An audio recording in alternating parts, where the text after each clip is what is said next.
Une telle cérémonie est tellement exceptionnelle que je me suis interdit de la faire discrète et de ne pas y associer nos partenaires dans les réformes, les établissements d'enseignement supérieur et tous ceux qui sont intéressés par l'enseignement supérieur et qui le manifestent. C'est, à ma connaissance, la première fois qu'une structure nationale prend une décision dont la portée sur la formation de la jeunesse de notre pays est aussi importante, aussi forte et aussi structurante. L'ARTP et le FDSU ont décidé, sans absolument aucune contrepartie, que celle imposée par la courtoisie et le devoir de reconnaissance de financer la construction et l'équipement de 8 espaces numériques ouverts au Sénégal, comme vient de nous le dire le directeur général, dont 4 pour cette année, pour un montant total de 4 milliards 800 millions, dont 2 milliards 400 millions cette année. Je suis heureux de réaliser que les Sénégalais, à la tête de structures nationales, sont en mesure de faire bénéficier à notre système éducatif des ressources dont il a besoin pour faire face aux engagements imposés par la mise en œuvre des réformes en cours dans les différents ordres d'enseignement impulsés sous l'autorité de son Excellence, le Président de la République, M. Macky Sall. Monsieur le directeur général de l'ARTP, Monsieur le Président du FDSU, Mesdames et Messieurs, je tiens à insister sur la dimension et la portée de cet accord que nous allons signer. L'ARTP et le FDSU font une libéralité à l'État du Sénégal pour la construction d'espaces numériques ouverts. Il est essentiel de souligner l'importance des montants en jeu, de rappeler la destination de ce don et surtout de dire en quoi il s'agit d'une action sans précédent en termes de conditions d'octroi, de modalités de mise en œuvre et de niveau de financement. Je tiens tout particulièrement à remercier M.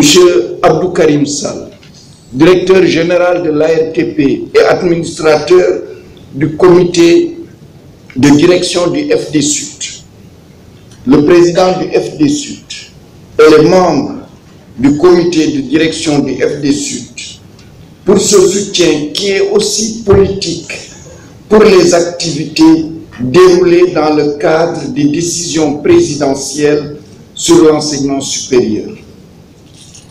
Je n'ignore pas que vous faites beaucoup pour l'enseignement et la formation, Monsieur le directeur général. Je peux citer sans être exhaustif, à la suite de Monsieur le directeur de l'économie et des marchés, la dotation des établissements scolaires et universitaires du pays d'équipements informatiques et de connectivité, avec notamment la convention récente avec l'Université Assane Seck de Ziguinchor, ou encore l'équipement des salles multimédia des lycées de Parcelles Assainies et Mbao, ainsi que du collège Ngarka Diagne de Guédiawaye. Le paiement, depuis déjà quelques années, de l'abonnement pour l'ensemble du système d'enseignement supérieur public, de l'accès à l'Internet grand débit pour 2 fois 155 mégas.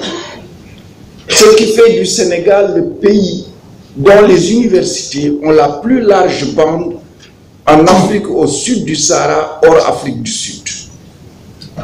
Et ceci a permis aussi à l'enseignement supérieur de pouvoir mettre en place les bases de données internationales comme Sciences Directes, les revues Maçon, Kern Info, qui sont disponibles sur les campus comme elles le sont pour les grandes universités mondiales.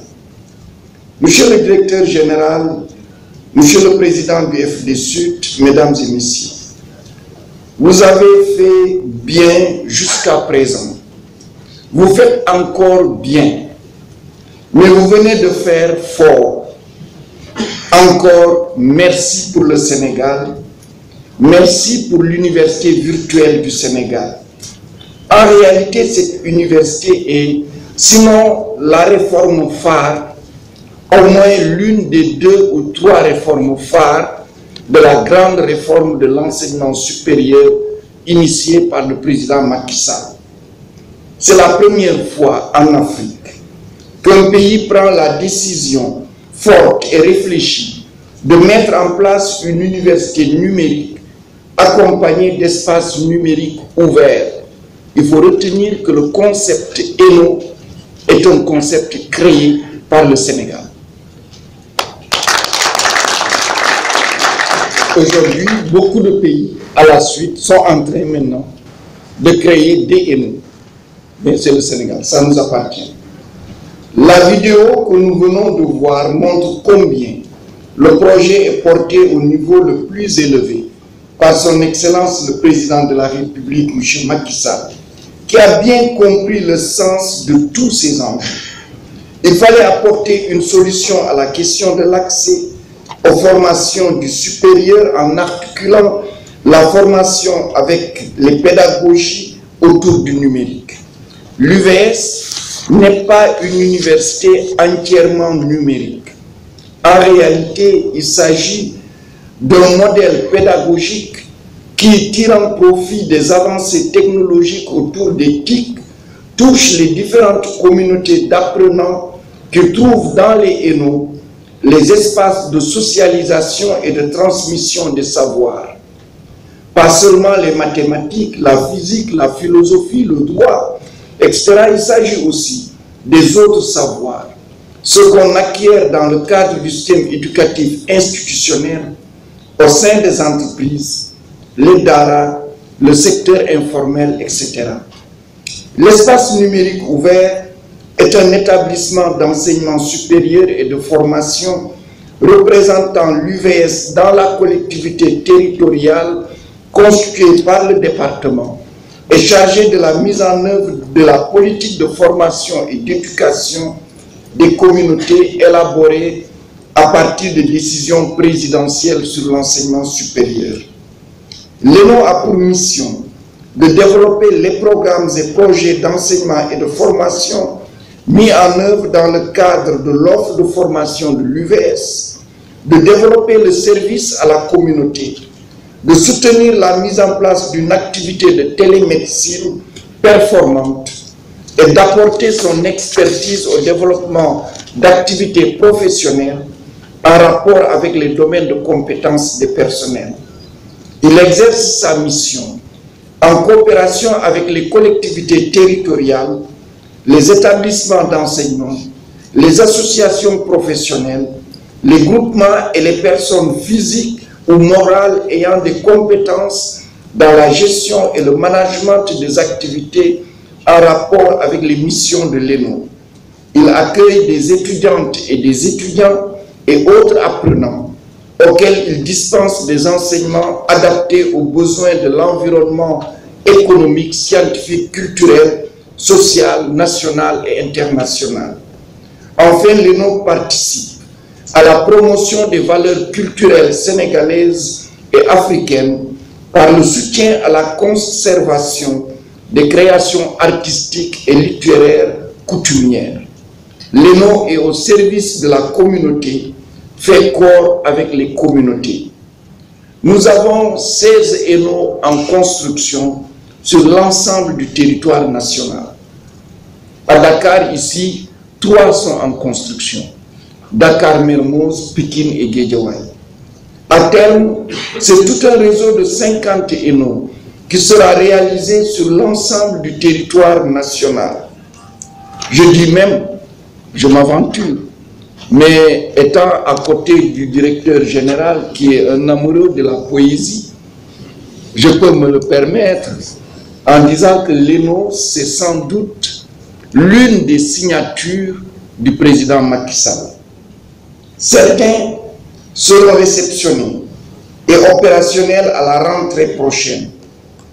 nous avons prévu d'en construire au moins un dans chaque département. Certains départements vont en héberger plusieurs.